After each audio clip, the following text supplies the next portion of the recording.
Baik, selanjutnya saya berbicara tentang perusahaan. Perusahaan merupakan suatu organisasi yang melakukan kegiatan produksi dengan mengolah sumber ekonomi yang ada untuk menghasilkan barang dan jasa yang dibutuhkan oleh masyarakat dengan tujuan memperoleh keuntungan dan menciptakan kepuasan bagi masyarakat. Terlihat jelas bahwa tujuan utama dari perusahaan adalah memperoleh keuntungan. Untuk menciptakan barang dan jasa ini, perusahaan harus mengolah sumber-sumber ekonomi atau faktor-faktor produksi secara efisien. Berikut sumber-sumber ekonomi yang dikelola oleh perusahaan. Pertama, money, mesin, materials, man, method, market. Yang pertama adalah money atau uang.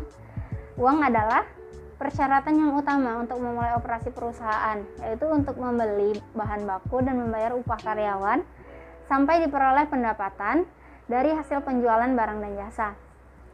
Yang kedua adalah mesin.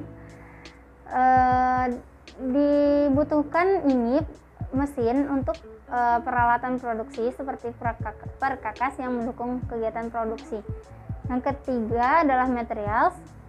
Materials adalah barang-barang yang menjadi bagian dari barang dan jasa yang diproduksi dan ditawarkan ke konsumen atau dipergunakan untuk memproduksi barang jadi yang nantinya akan ditawarkan ke pasar. Bisa dibilang materials ini menjadi bahan baku untuk perusahaan.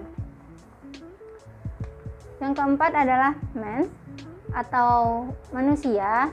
Manusia adalah tenaga kerja manusia, mereka yang terlibat langsung dalam proses produksi dan mempergunakan mesin-mesin dan bahan baku yang disediakan untuk diproses menjadi barang. Baik, yang kelima adalah metode.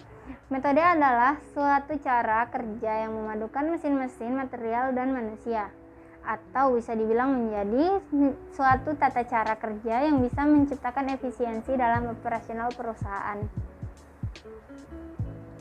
Suatu perusahaan yang dinamis akan terus berusaha untuk mencari metode-metode yang paling efisien untuk operasinya agar mempertahankan tingkat keuntungannya. Yang keenam adalah market atau pasar. Pasar merupakan suatu sarana bagi perusahaan untuk mendatangkan penghasilan atau tempat terjadinya jual beli barang atau jasa yang diproduksi oleh perusahaan ini.